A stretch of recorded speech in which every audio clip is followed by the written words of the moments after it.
Karibu sana katika Wednesday Night Live, siku nyingine tena nzuri na tamu ambayo tunakutana hapa kwa ajili ya kuweza kuzungumza masuala mbalimbali. Na leo kubwa zaidi tutajikita katika masuala mazima ya vitasa. Tunajua kabisa kwamba mwezi huu wa 10 ulikopo ni mwezi wa vitasa, tukiweza kushuhudia mapambano ya kimataifa yakiweza kufanyika hapa nyumbani Tanzania kutokea kwa Mafia Boxing Promotion kwa kushirikiana na Azam TV. Lakini baada ya kumalizika kwa pambano hilo ni mwangaza kuelekea katika mapambano mengine tena kwa mwezi wa 12, kwa sababu tunajua jambo kubwa zaidi ni kuelekea katika Boxing Day tarehe 26 mwezi wa 12. Mimi nayokaribisha naitwa Saidi Salim Msumi, nipo pamoja na mgeni wangu katika siku hii hapa ya leo. Huyu si mwingine bali ni Bakari Hatibu, mratibu wa matukio kutoka Peak Time Promotion. Tutazungumza naye masuala mengi sana kuhusiana na masuala mazima ya masumbwi hapa nyumbani Tanzania. Mimi napenda kumtania kama mkurugenzi mwandamizi. Kwema? Kwema kaka. Mambo yanaendaje? Mambo mazuri. Mambo mazuri sana, tunashukuru. Ukiona jinsi ambavyo ngumi zilivyomisiwa mtaani na jinsi watu wanavyojitokeza katika mapambano ya ngumi, kitu gani kinakuwepo akilini? Unajua mtu aliyemiss kitu akakipata ni kama najua wewe unafungaga. Ukisikia adhana ile furaha unaisikia, hasa ukiwa mtotoni, acha huku ile furaha unaisikia ukishasikia adhana unajua sasa muda wa kufungulia. Ndio hali ambayo ipo sasa hivi kwa wapenzi wa mchezo wa ngumi. Na tuliiona hata mwezi wa 7 tarehe 26 da Boxing Derby tulifanya viwanja vya Leaders pale. Uliona ule mwitikio kuanzia kupima uzito, viwanja vyote viwili vilijaa watu. Na tukaja kwenye tukio lenyewe, mpaka sasa hatujawahi kufikia ile rekodi ambayo tulifikia siku hiyo. Inawezekana kwamba mwaka mmoja wa Azam Media kuto kuwepo kuonyesha mapambano, hali ilikuwaje kama nyewe wakuzaji wa ngumi? Kwa kweli simu zilikuwa nyingi sana kwa mabondia wakilalamika, wakubwa, nguvu zetu tunazipeleka wapi? Tunafanya mazoezi, wakubwa fanyeni jambo. Lakini pia kwa wale ambao wanajua sisi tuna deal na mchezo wa ngumi, hakuna sehemu utatia mguu na watu wasikuulize. Kila unapofika, sasa hivi vitasa vipi? Imekuaje? Na wengine wakawa tena wamekuwa mabushoya, wengine anakwambia akupa taratibu za mahakama, kwani si wafanye tu namna hii? Lakini yote unaona ni ile hamu na hamasa ambayo tayari ilikuwa imeshajengeka, ambayo kiukweli tumepambana nayo kwa takriban miaka 5 na Azam TV walianza zaidi, lakini Peak Time tumekuwa tumeshikilia hiyo bendera kwa takriban miaka 5 na huo mchezo. Ilikuwa ni rasmi Azam unarejea tena kuonyesha vitasa, alafu watu ambao wanakabidhiwa jukumu la kuweza kwenda kuonyesha kuandaa ni nyinyi Peak Time Promotion. Hali ilikuwaje kwanza? Kwetu sisi ofisini ilikuwa ni heshima kwa kweli. Ilikuwa ni furaha kubwa na tulihisi kuheshimiwa sana, na ilitupa morali kubwa sana ya kuona ni vipi tunahakikisha hii heshima tuliopewa tunairudisha, watu waweze kuona kweli hawa watu ni kwa nini wamepewa hii dhamana ya kuona vitasa vinarudi, na ile kurudi kwake manake irudi kwa kishindo. Na nashukuru kwa mrejesho tuliopata kutoka kwa watu, kile kishindo kilichokuwa kinatakikana kilipatikana. Inawezekana mimi of course mimi nilikuwepo stagini pale kama katika build up ya ngumi kwa tokea mchana. Ilileta creativity more kwa sababu haikuwahi kutokea kwa mapambano 16 yote kwenda mbashara kuonyeshwa kupitia Azam TV, lakini pia mapambano ile knowledge kichwani kusema kwamba mapambano yataanza mchana mpaka usiku. Ilitoka zaidi kutokana na kumisiwa kwa muda mrefu na kuonyesha creativity. Ndio hile nilokuwa nasema, kutokana na kuambiwa na kupewa dhamana ya hili jambo kubwa, tukataka tufanye kwa ukubwa. Lakini pia sasa kama nilivyokuambia, kwa takriban mwaka mzima simu ni nyingi. Tukiongea about 20 kwa mfano about 20 unaongelea mabondia 40 tofauti, na siku ile tumechezesha about 16. Hapo manake tulikata kutokea 20 kuja 16. Lakini yote hiyo ni kutokana na uchache wa muda, ukubwa wa tukio, wingi wa mabondia, hivyo vitu vyote kuviweka kwa pamoja. Lakini nilisema kwamba it is a festival. Ni kweli. Ni kweli festival, lakini festival hiyo mlalamishi wa kwanza ni wewe, ukasema shehe umeniweka juani. Takweli jua lilikuwa. Sikwambii wa mabondia wenyewe walilalamika vipi. Kwa hiyo walifurahi, lakini wengi, unajua wengi walikuwa wanatamani wacheze usiku wakiamini ndio prime time, pengine watu wengi wanatazama, lakini hapana. Mimi niko pale, natoka kwenda kushughulikia vitu vingine, unakwenda nje unakuta watu kwenye maeneo tofauti tofauti waliojazana kuangalia mchana wa jua kali, watu wako pale wanaangalia vitasa. Na nadhani hata watu nyumbani wanaweza kuwa mashuhuda kwenye hilo, walianza kuangalia ngumi toka mchana. Kwa hiyo ni jambo tulikuwa tumelijaribisha, lakini tumeona kumbe ni hivyo inawezekana. Festival ni mtoko, yani watu kutoka majumbani mapema kuja na kuenjoy. Na next time Mungu akitujalia tukifanya kama hiyo, tutafunga hata michezo ya watoto. Tutafanya kila kinalopatikana kwenye festivals kama ambavyo tumepata kuona festivals nyingine duniani. Lakini hiyo ni ya ngumi. Watoto watacheza, watu wa macho watafanya, professional kwa kweli tuna ndoto kubwa sana juu ya hizi festivals za ngumi. Festival ngumi kwa, na tunasubiri hali itakuwaje. Bakari, ukitazama hali zima ya masumbwi, pambano ambalo lilikuwa ni la Ibrahim Class dhidi ya Nasib Ramadhan Pacman. Ni pambano lao la pili ambalo wamecheza. Pambano la kwanza Ibra alishinda, pambano la pili likabeba suluhu ama sare. Hilo hapo ni pambano la namna gani ambalo kwenu nyinyi Peak Time mnalilete? Kiukweli ni pambano kali sana. Hili pambano lilikuwa kali kabla ya kuchezwa, likawa kali sana wakati wa mchezo, lakini limekuwa kali zaidi baada ya mechi kuisha. Kwa nini limekuwa kali zaidi baada ya pambano kuisha? Watu wanatamani ile draw ipewe majibu. Kuna wanaoamini fulani alipaswa kuwa mshindi, kuna wanaoamini fulani alipaswa kuwa mshindi, kuna wanaoamini draw ni sawa, lakini bado tunataka tuone zaidi kwenye hawa watu wawili kitu gani. Yani mpaka watu wote pambano ambalo limekwisha, watu mkitazama mnasema ile imekwisha, yule ni mbabe wa yule. Nani kwa macho yako uliona mshindi?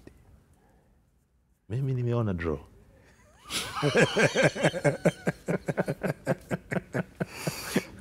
Macho yako ya nyama aliona draw. Macho yangu ya nyama aliona draw. Ni pambano ambalo Class alilalamikia majaji, akisema kwamba ameshinda. Nasibu alilalamikia majaji, akisema kwamba ameshinda. Why majaji? Ni mtazamo wenye hisia zaidi. Unajua bahati mbaya ama nzuri, mchezo wa boxing unavuta hisia sana. Na hata zamani kabla hatujapambana kuona tunarasimisha vipi burudani kuweza kuvuta hata watu waweze kuja na familia zao.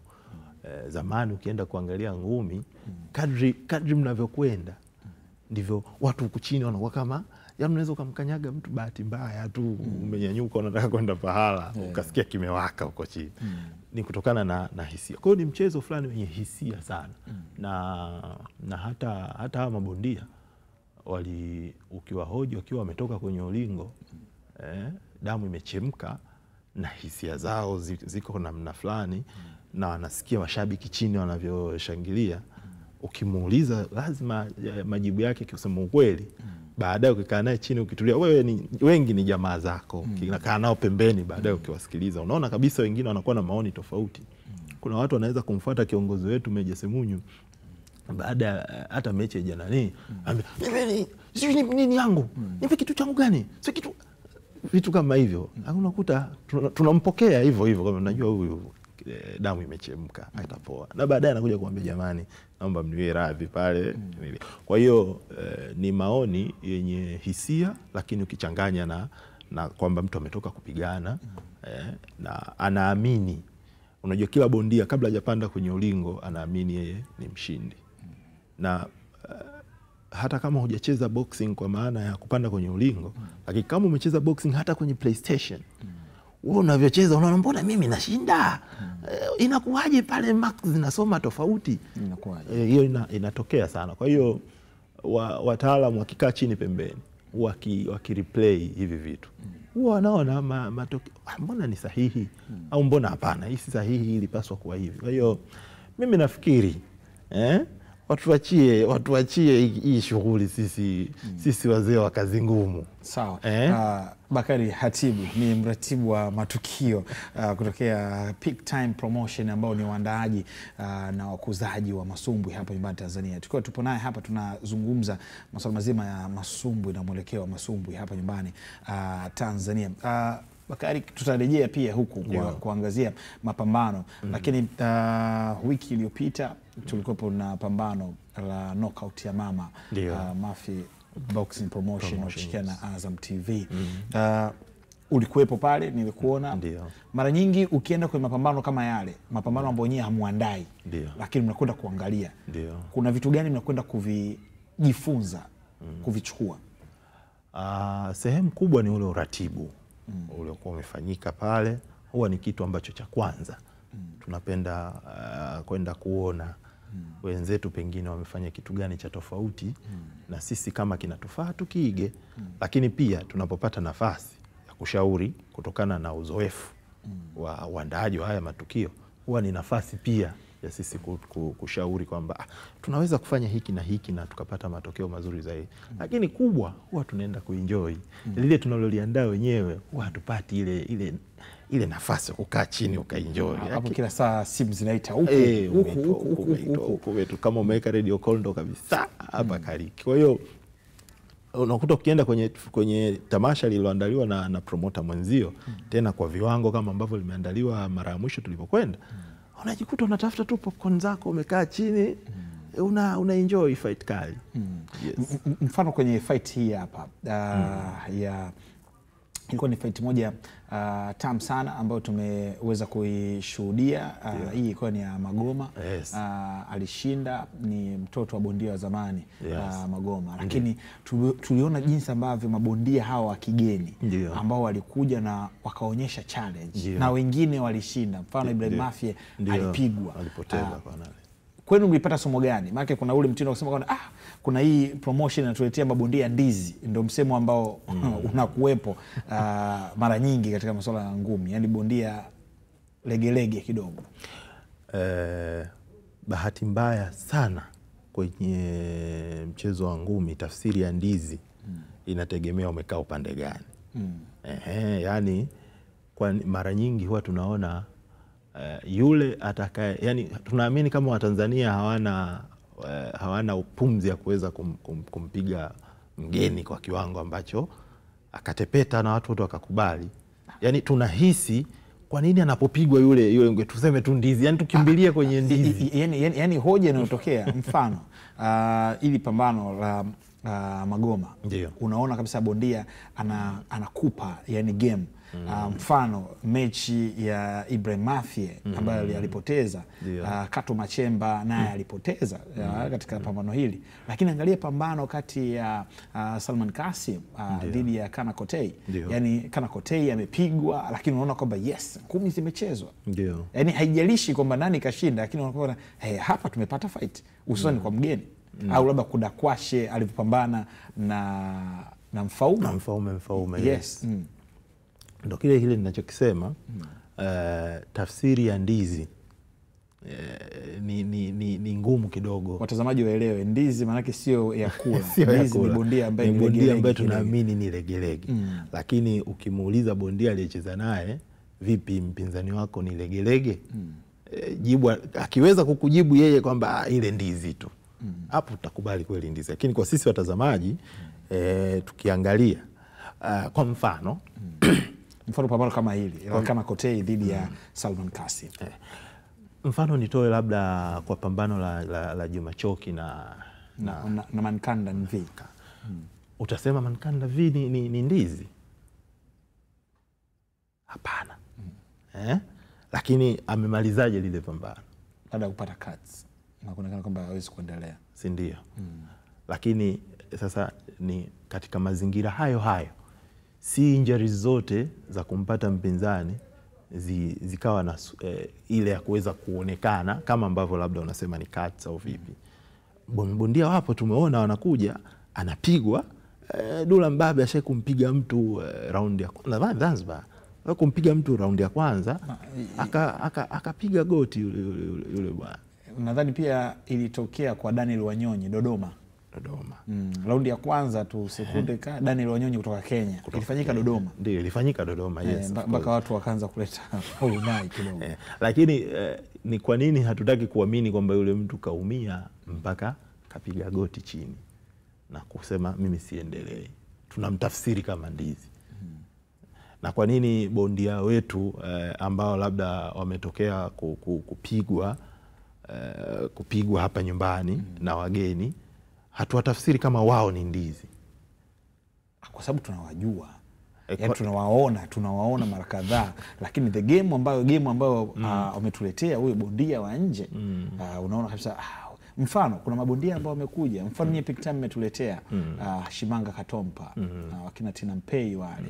Yaani ukisema Shimanga Katompa, Asamele William wamekuja. Yaani ni mabondia ambao tayari wameweka mark kwamba bwana hawa Bongani ule profesa wanasema bwana hawa ni hatari. Lakini ndio maana kuna wengine wakija, mfano nadhani alikuwa ni Stumai alipigana na dada mmoja hivi kama ni Muhindi hivi. Ilikuwa ni pambano mpaka watu wanagawanyika, bwana sisi timu Stumai hivyo. Yaani bado narudi. Mnaona kwamba kuna changamoto ama ni kwamba ni bondia inawezekana siku yake haikuwa nzuri? Hilo ndo nitaka niliseme. Ni kama ambavyo wakwetu wanaweza kwenda nje na wakapoteza. Ni hawa machampioni wetu sisi bora. Wengi wanaenda nje, ni wachache sana ambao wanakwenda nje na kurudi na ushindi, na tunaona hata matokeo. Ni vipi kule na kwenye nako wakawa wanawaza katika mtazamo kama huo? Ina maana anaweza akasema Nasibu Ramadhani ndizi, wanaweza akasema Mfaume ndizi, wanaweza wakasema wote hawa kina Ibrahim Klasi ni ndizi wanavyoenda kupoteza nje ya nchi.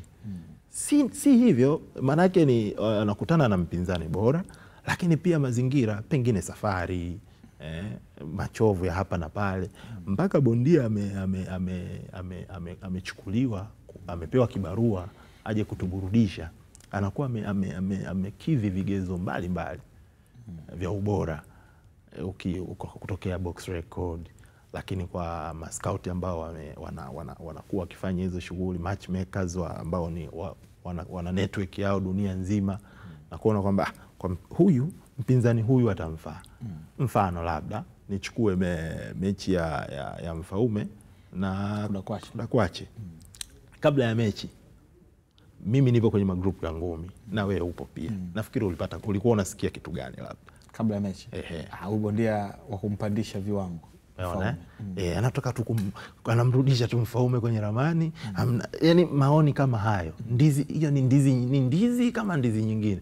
Lakini naamini wale ambao walikuwa na maoni hayo ndio hao walikuwa wakimshangilia Kudakwache siku ile.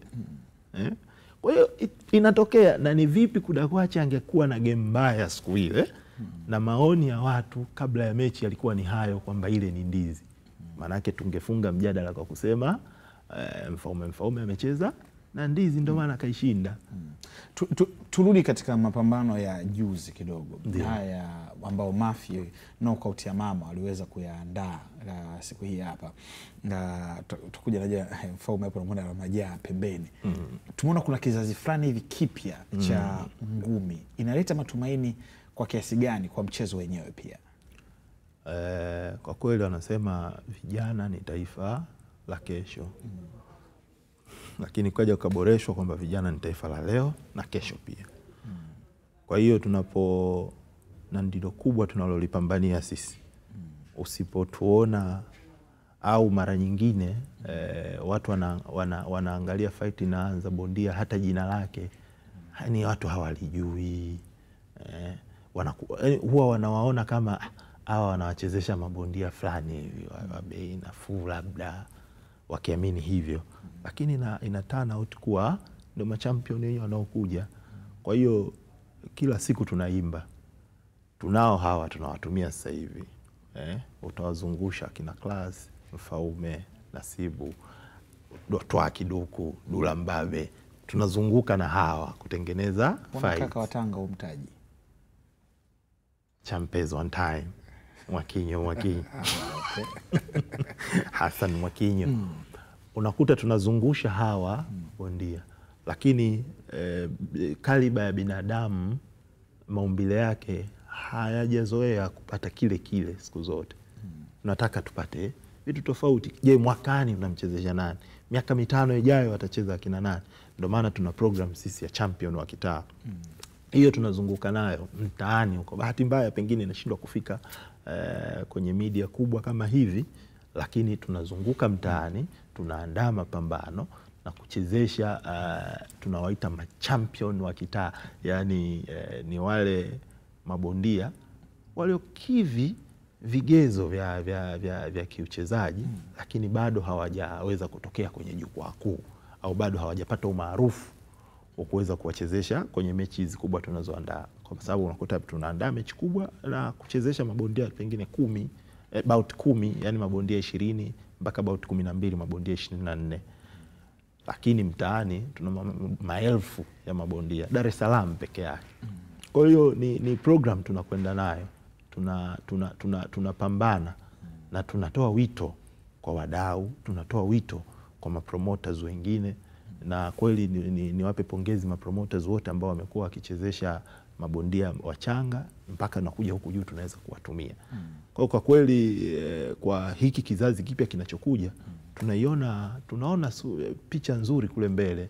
Tunamuona kizazi kinachokuja ambacho kipo mainstream so far, tunaona kina Juma Choki, tunaona kina Saidi Bwanga, tunaona kuna kitu kizuri kiko pale. Tutakuja huko.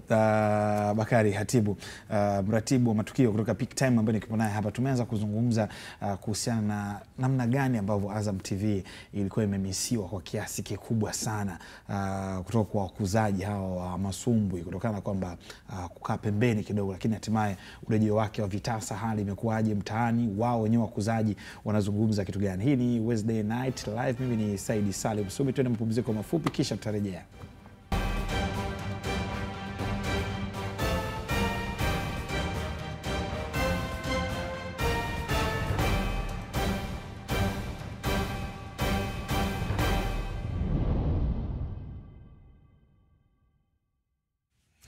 Asante sana kwa kuendelea kutufuatilia. Hii ni Wednesday Night Live. Mimi ni Saidi Salim Msumi. Kama hapo awali ndo kwanza unajiunga nasi, kumbuka tupo na mratibu wa matukio kutokea Peak Time Promotion, Bakari Hatibu, tukiweza kuzungumza naye masuala mbalimbali kuhusiana na masuala mazima ya ngumi. Tunajua kabisa kwamba vitasa Azam TV ndio nyumbani kwake na urejeo wake umekuwa ni mkubwa sana, na hususan baada ya kufanyika Boxing Derby mwezi Julai, mwezi wa 7, lakini bila kusahau mwezi Oktoba tukiweza kufanya pambano la knockout ya mama msimu wa 6, lakini bila kusahau pambano linalokuja sasa ni Boxing Derby mwezi wa 12. Miongoni mwa vitu ambavyo tunaviangazia hususan ni masuala mazima ya maendeleo ya mchezo wa boxing hapa nyumbani Tanzania. Kuna vitu vingi sana tumeweza kuvigusia, jinsi ambavyo wachezaji wapya kizazi kipya, ambapo Bakari hapa amekuwa akizungumza. Na Bakari hapo niweza kusema kwamba ukizidi kuchezesha wale watu ambao unaweza kusema A-list, yes,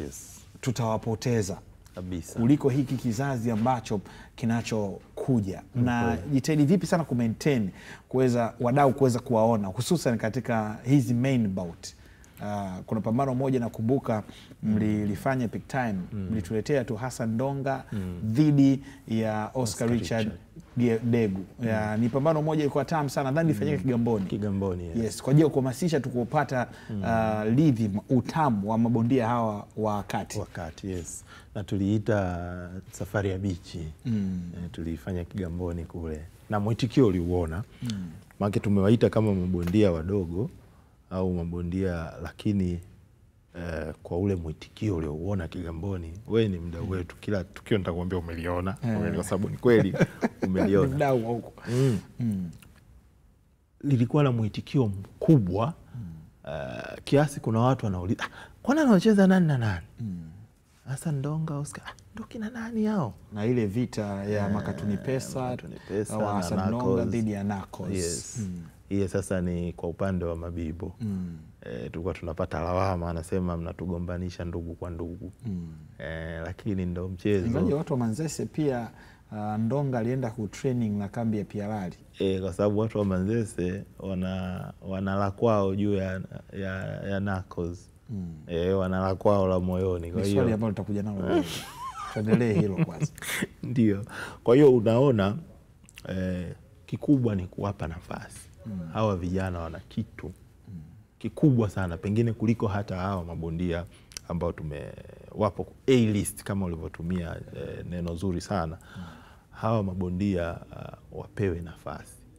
Na tunafanyaje kuwapa nafasi? Ndio maana sisi ukiangalia mtiririko wa setup yetu ya fight, utaona tuna main card, bondia mkubwa, undercards kama 3 na mabondia ambao wengi wanafahamika, lakini tunakuwa na bout maalum 1 au 2 za wanawake, halafu tunakuwa na bout nyingine 2 mpaka 4 za mabondia wenye potential ya kufanya vitu vikubwa, lakini bado hawajapata jukwaa zuri la kuonekana. Hiyo ndo setup yetu tunavyotengeneza fight. Kwa kuna muda tunakacha mechi ya bondia pengine mkubwa ili tu kutoa room ya mechi 2 za hawa mabondia wadogo. Yote hiyo ni katika kuona tuna balance vipi umzani, na ifike point wakati hawa wanaondoka, basi hawa wachukue nafasi yao, na duara hilo liendelee milele na milele.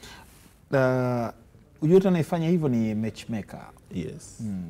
Vitu gani huwa mnaviangalia kusema kwamba huyu kwa sasa itabidi apambane na huyu? Siri kubwa ya matchmaker wetu Meja Suleiman Semunyo kwenye uandaaji wa hivi vitu, sikio lake analiweka mtaani. Na yeye anaishi nao mabondia, si kwamba anaishi nao nyumbani, lakini yuko nao kwenye mambo yao mbalimbali ya kila siku. Shughuli zao, birthday zao, maisha yao ya mtaani. Amekuwa kidili nao kwa hapa na pale ambapo yupo Dar es Salaam, yupo maeneo ya karibu, basi wale ni wanae.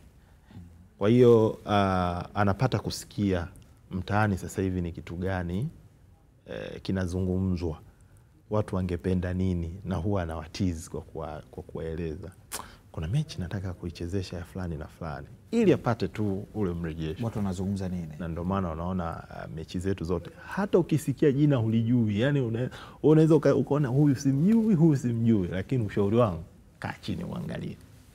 Mfano sasa mtaani wanasema nini? Mtaani anasemwa mengi. Mtaani anasemwa ni mengi, lakini wana hamu ya kumwona Tanga Finest, Makorora homeboy mwenyewe, Hassan Champes on time Mwakinyo. Analipi Disemba. Press yake bado iko kwenye vichwa vya wengi. Ahadi yake kwa Watanzania. Kwa kweli hilo ndio kubwa watu wanalisubiri. Wakati tunamsubiri mpinzani wa Hassan Champes Mwakinyo, Colorado Family, Mogadishu, watu kuna wimbi lilikuja. Ndio. Mwakinyo nadhani hata siku kwenye press ulipokuwa unataja machampion wengine Mwakinyo akasema hakuna mtu mwingine zaidi yangu. Nadhani ulikuwa unataka kutaja machampion kutoka Morogoro, lakini pembeni Mwakinyo akasema ni mtu mmoja tu hapa. Kuna muda ngumi watu wanatamani kuna pambano litokee. Pambano la Mwakinyo dhidi ya Twa Kasim Rubaha Kiduku. Yes. Wewe kama ukiwa mkuzaji unaliona ili pambano? Pambano hilo naliona. Naliona na kwa uwezo wa Mungu litakuwepo. Lini? Mimi ningeombea tu mabondia afya njema na waendelee kuwa fiti, waendelee kuwa vizuri. Lakini pia milango kwa wadau ifunguke zaidi. Hilo pambano kusema kweli ni pambano la hela nyingi. Hakuna kitu kingine japokuwa kuna wakati pesa peke yake haitoshi kulifanya pambano liwe, lazima hisia nazo ziwepo. Sasa linapoteza mvuto watu kama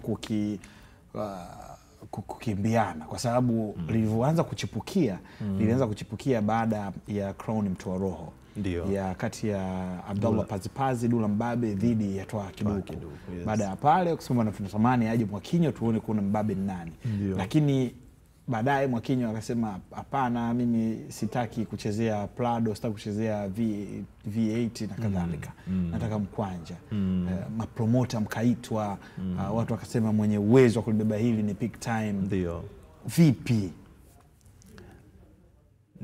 Nikiingia kwenye details juu ya jambo hilo, sasa itabidi sijui nitamueleza nini bosi wangu, wakati yeye ni kitu anakipambania kiwe. Mimi ningewashauri wa Tanzania na wadau wanaopenda hili jambo litokee, waendelee kutuombea, lakini wadhamini na support kubwa kutoka kwa wadau mbalimbali wa mchezo wa ngumi ndio kitu tunachokihitaji, ili pambano hili la kihistoria likiwa na hali hiyo hiyo iliyokuwepo basi liweze kutokea. Kwa hiyo ni jitihada zinaendelea. Kiukweli ni ndoto na matamanio ya Watanzania wengi sana, uwepo wa hii fight. Pengine inaweza ikaivuka ile ya Twa Kiduku na Dula Mbabe ya ambayo tulifanya 2021. Inaweza ikavukwa ile, lakini mimi nafikiri tu watu wamwombee matchmaker wetu na promoter mkubwa Meja Suleiman Semunyu, basi zile jitihada anazoziweka juu ya hili ziwe kama ambavyo watu wengi walikuwa wanatamani ya Mfaume na Piarali, na tunashukuru ilikuwa, japo mechi iliharibika kutokana na majeraha ya mpinzani na vitu kama hivyo. Tunatamani irudi tena, lakini tumeona kile ambacho watu wengi walikishindwa kwa Meja Semunyu kiliwezekana. Naamini kuna siku tutakuja kukaa hapa, tutakuwa tumemweka Twaha kule champezo upande ule, pengine wakifanya face off au tukifanya press ya opening kuliendea pambano. Litakapofika tutajua hilo ni la ukubwa wa muda gani, kama ni la muongo, kama ni la karne, kama ni la kitu gani. Wanaogopana au kila mtu ana kiu? Wewe unakuwa nakaa na hizi pande, upande wa Mwakinyo, upande wa Twa Kiduku, nimefanya nao kazi mara kadhaa. Kambi zao zinasema nini? Sijaiona hofu kati yao. Wote ni professional boxers ambao wana train kila siku, wako tayari kupambana, na wanatamani iwe ni biashara pengine ya maisha yao. Wakati unazungumzia hilo, why Big Time mliamua kuwa sehemu ambayo inapambanua nyie ni katika local derbies, mapambano ya local? Of course mnafanya ya kimataifa, lakini mapambano ya local derby, kwamba amesema huku tutairudisha hamasa ya ngumi, na mmefanikiwa kwa kiasi kikubwa. Ndio. Kwa kweli mission yetu kubwa sisi, na ambao tungetamani vizazi na vizazi vitukumbuke kama kazi tulioifanya kwa moyo wetu wote, ni kuona mchezo wa ngumi ukiwa na hamasa sawa ama kuzidi ile iliyokuwa ya soka Tanzania. Hiyo ndio jitihada yetu, na ndio maana unaona tunatokea chini kabisa. Watu wengi kuna baadhi ya watu wamekuwa wakitubeza hata mitandaoni, wakidhani labda mchezo wetu umekuwa kwa vile ambavyo Azam wameshaipandisha hadhi huu mchezo, wakiamini kwamba umekuwa sasa tufike level ya kuchezesha hayo mapambano ya kimataifa yenye ukubwa huu ambao pengine tunafikia. Tunatamani tufanye hivyo, lakini ni vipi siku Hassan Mwakinyo au Twaha Kiduku au Ibrahim Class anacheza mkanda wa dunia hapa Tanzania na bondia kutoka huko nje whatever, alafu tuna hilo pambano tunaenda kulifanya na watu 2000 na watu 3000. Iko ni kitu cha ajabu kabisa. Tungetamani siku tunaandaa pambano kama hilo, basi ring ifungwe pale kwa Mkapa, watu 60,000 wapige mzunguko juu na watu kama 15,000 wapige pale chini VIP. Ring ikae pale, iwe fight ambayo imeingiza watu sio chini ya 80,000 pengine kwa ujumla wake. Na Tanzania, dunia nzima ielewe kwamba kuna pambano linachezwa Tanzania. Hiyo haiwezekani bila ya hamasa. Leo hii hata umlete huyo bondia mkubwa wa kiasi hiko, tunaweza kuijaza Benjamin Mkapa pale kwa watu 60,000. Ukisema unaleta pambano la Hassan Mwakinyo dhidi ya Twaha Kiduku, ndio moja kati ya hizo, ndio kile ulichokuwa unasema local derbies. Ili nilitangulia mwanzo kusema ni mchezo wa hisia. Kwa maana watu watoke nyumbani waje viwanjani wakiwa na hisia zao juu ya kuna yule anakuja kwa ajili ya Hassan Mwakinyo, kuna yule anayekuja kumuona Hassan Mwakinyo akipoteza, kuna yule anayekuja kwa ajili ya Twaha Kiduku, na kuna anayekuja kwa ajili ya kuona Twaha Kiduku akipoteza. Sasa tunataka haya makundi manne, na kundi la 5 lile la wapenzi wa mchezo wa ngumi ambao yoyote utakawekea wao watakawatizama. Tungependa haya makundi 5 yote kwa ngazi ya familia wote kwa pamoja wawe na uwezo wa kukusanyika kwa pamoja kutazama ngumi. Na ndio maana katika hiyo mission, pamoja na kusema tunaanzia chini, pamoja na kusema tunachezesha local derbies, lakini Peak Time Media ndio promotion ya kwanza kutransform mazoea ya maandalizi ya huu mchezo wa ngumi. Tukatoka huko ambapo tunafanyaga 2020 mwezi wa 8 tarehe 15, tukaenda pale Mlimani City, ukumbi ambao unahodhi shughuli mbalimbali zenye hadhi ya nyota nyingi, ukumbi ambao umehodhi watu maarufu wakubwa duniani.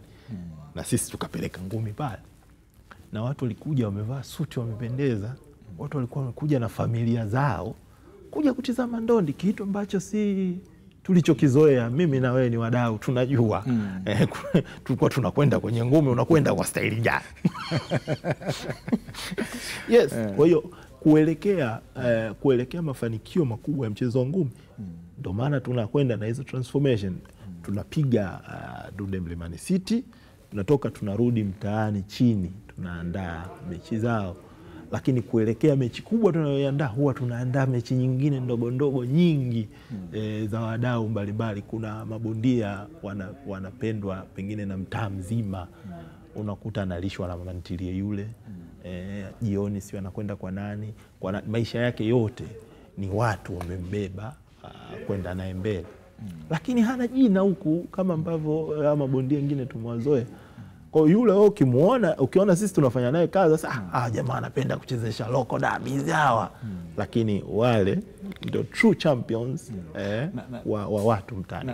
Na hapo Bakari, kumekuwa na hoja ya vipato vya mabondia. Ndio. Hususan nyinyi wakuzaji kwenda kwao. Ndio.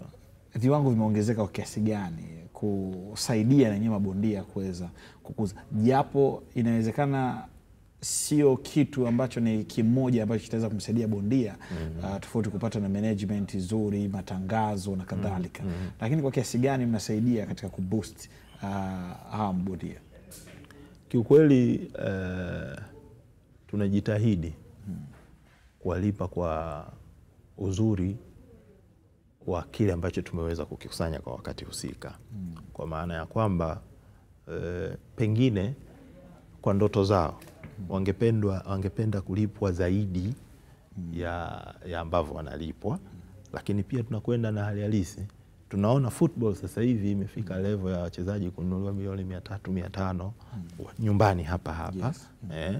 Lakini tukirudi miaka, kwa umri wangu mimi na wewe, tukirudi miaka 15 tu iliyopita hapo nyuma, kusikia mchezaji wa Tanzania amenunuliwa kwa milioni 300, nadhani huyo ni mchezaji ametetemesha sana. Yani kwa miaka ile labda kama Ngasa.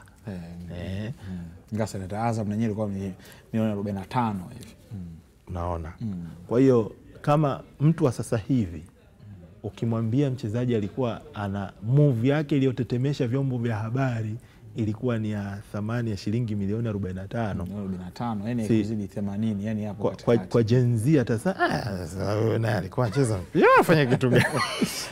Yes, kwa hiyo hata mabondia ambao pengine kile kidogo kinaonekana wanalipwa sasa hivi ni kutokana na mazingira yaliyokuwepo. Tunaongelea miaka hiyo Azam TV alikuwa haonyeshi ligi ya nyumbani. Sponsorship ya ligi yenyewe kwa ujumla ilikuwa ni kiasi kidogo sana. Tunasikia sasa hizi mabilioni yanayotajwa kwenye endorsement ya vitu mbalimbali vya ligi ya nyumbani. Unaona sasa kama kapu limepokea bilioni, kwa nini huku chini zitoke laki? Kama kapu kubwa kule limepokea bilioni, basi ujue na huku zinatiririka milioni. Hivyo hivyo na kwenye mchezo wa ngumi. Kiukweli sisi tunajitahidi na ndio maana nikasema ni kazi tunayoifanya kwa moyo. Kama ukiangalia pesa, huwezi kufanya boxing Tanzania. Huwezi kufanya boxing Tanzania.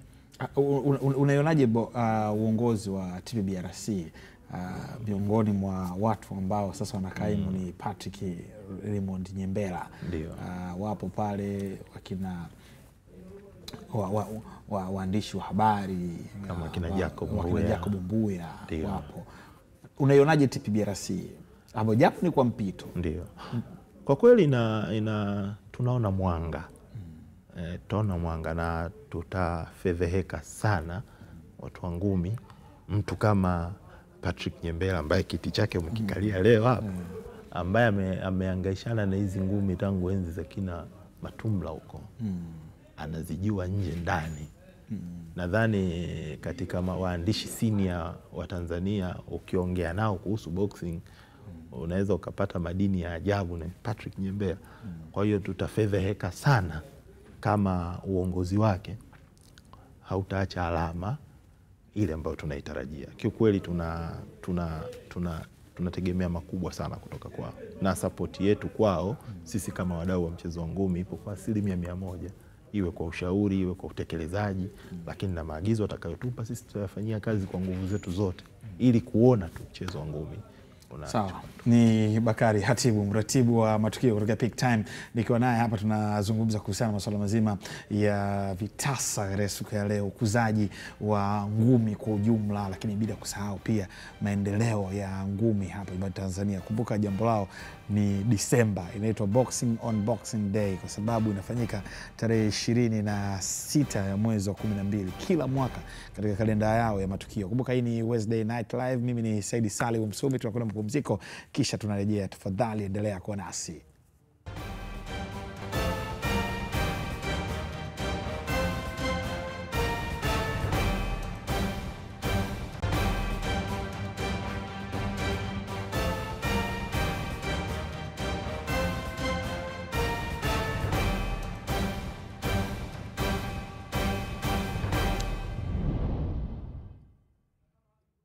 Asante kwa kuendelea kututazama na kutufuatilia katika Wednesday Night Live. Mimi ni Saidi Salim Msumi, nipo pamoja na Bakari Hatibu ambaye ni mratibu mkuu wa matukio kutoka Peak Time, tukizungumza kuhusiana na masuala mazima ya ukuzaji wa masumbwi hapa nyumbani Tanzania.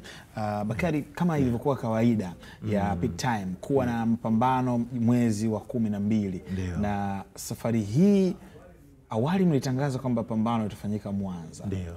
bado inasalia kubakia Mwanza ama kuna marekebisho?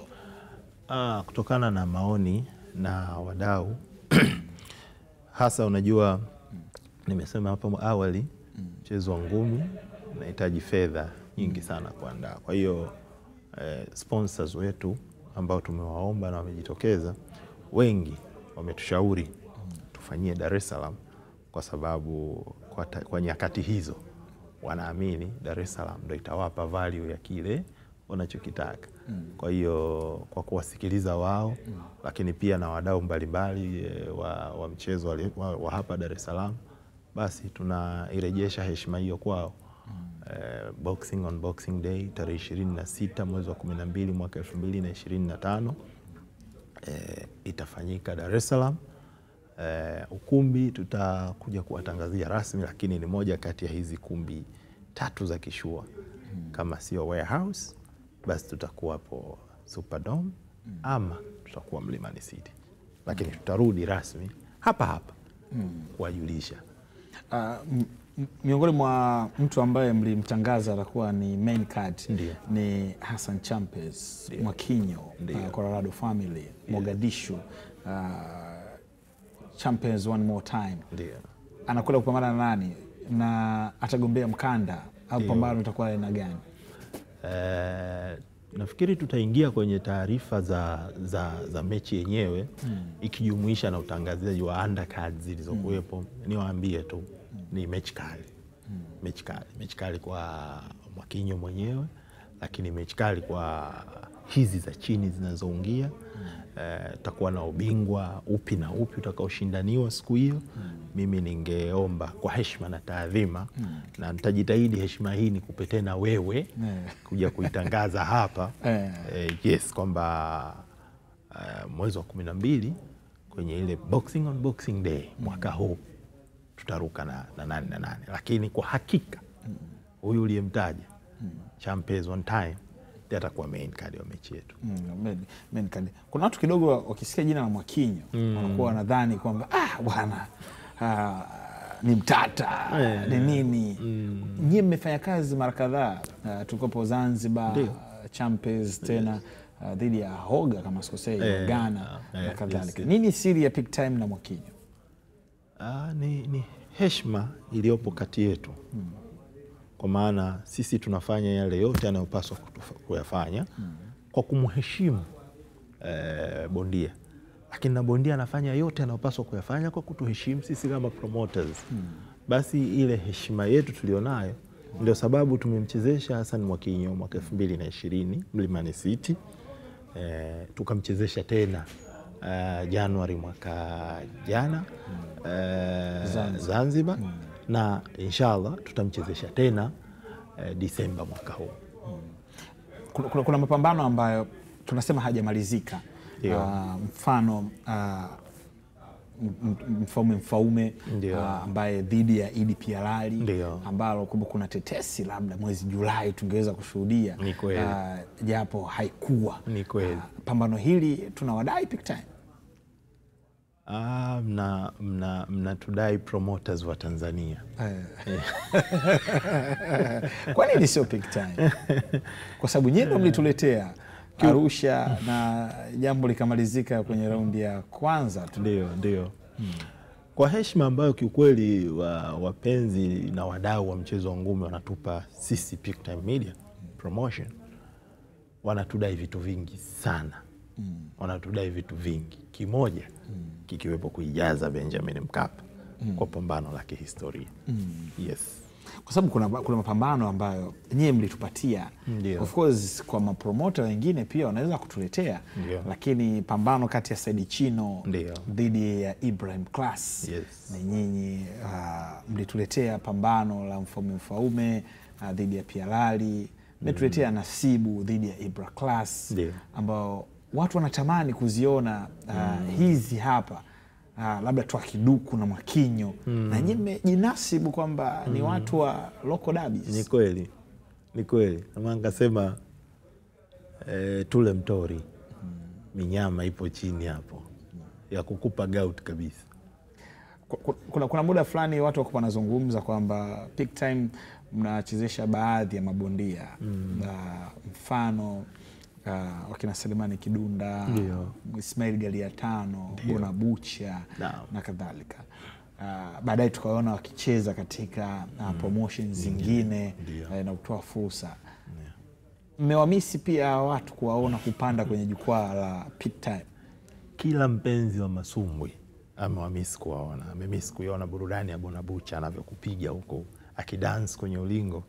Mimi kumuona Mkali Suma, Ismail Galiatano, na discipline master mwenyewe anajiita.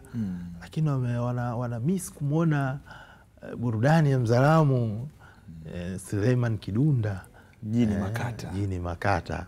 Ushaona bwana, sio Maimuna anakuambia.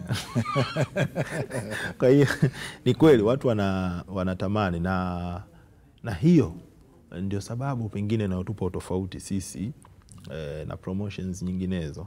Sisi hatuna mabondia, hatumiliki mabondia.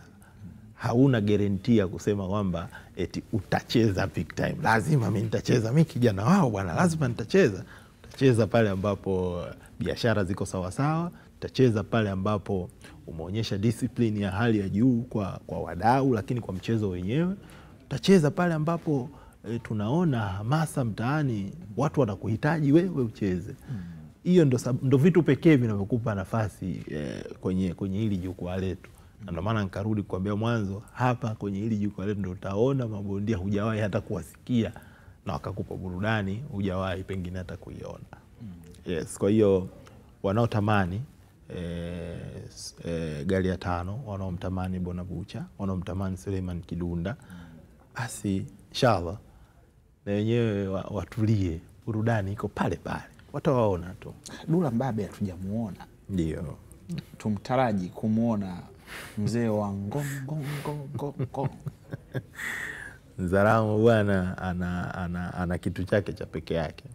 Kwa hiyo tumuombe dua na yeye. Mambo yake yaende vizuri. Basi inshallah na yeye pengine awe kwenye huu msafara. Inawezekana kuna watu wanadhani labda ni rahisi, lakini kufanya kazi na mabondia hapa na pale, inawezekana kuna changamoto kubwa sana ambao watu wasidhani sio rahisi, hususan kama wewe mratibu. Ni kweli. Na ni kitu ambacho tumekipambania, tunashukuru. Sasa hivi kina matokeo. Wewe upo kwenye media.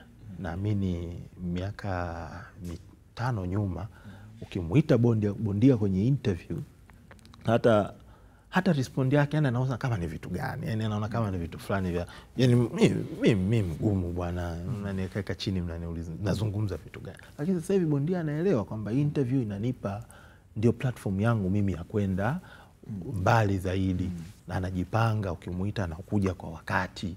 Hizo zote ni jitihada kwa kweli tumepambana kuzifanya, kuonyesha value waliokuwa nayo wao mabondia kwenye mitaa yao.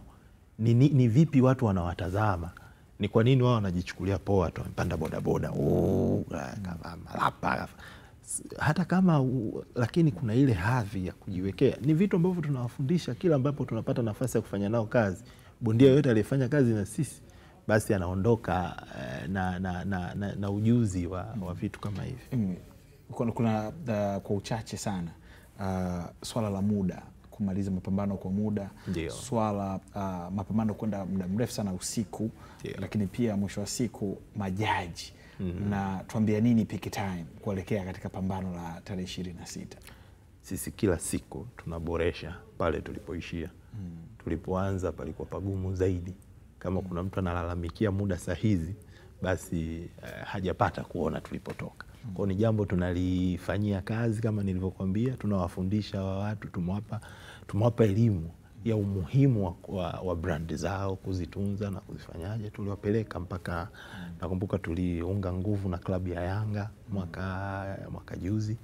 mwaka jana ili kuwafundisha hawa watu thamani ya kwao, ya brandi zao na impact na vitu kama hivyo. Neno kumalizia kwa wadau wa ngumi, Bakari? Mimi niwakaribishe tarehe 26 mwezi wa 12 kwenye Boxing on Boxing Day lakini niwaite sponsors. Hili jambo hatuliwezi sisi wenyewe. Bila support yao ambao wamekuwa wakitupa tangu huko tulipoanza, hatuwezi. Kwa hiyo niwakaribishe, karibuni, tufanye kazi kwa pamoja, tupeleke brand zetu mbele, lakini kwa media partner mkubwa kama Azam TV na bondia mkubwa Tanzania Hassan Mwakinyo, promotion ni kubwa Peak Time Media, niwakaribishe na Watanzania kwa pamoja tuungane. Boxing on Boxing Day itakuwa ya kimataifa zaidi. Shukrani sana Bakari, imekuwa jambo jema na kubwa sana kuweza kukutana hapa. Nafikiri tutakutana tena bado kwa ajili ya kuelekea tarehe 26. Ni kweli. Asante. Ni Bakari Hatibu ambaye ni mratibu wa matukio kutokea Peak Time Promotion, ambayo tumekuwa naye hapa kwa ajili ya kuzungumza masuala mbalimbali, ukuzaji wa ngumi wenyewe kwa ujumla wake, lakini pia kuelekea tukio kubwa la Boxing on Boxing Day tarehe 26 Disemba mwaka 2025. Shukrani sana kwa watozi wangu siku ya leo, ni Adriano James pamoja na Mohamed, lakini director wetu Salim, mimi napenda kumtania Salim Stars, wamefanikisha mambo kwenda sawa bin sawia. Mimi naitwa Saidi Salim Msumi, tukutane tena wiki ijayo katika Wednesday Night Live. Endelea kutazama Azam TV kwa vipindi vingine vinavyoendelea.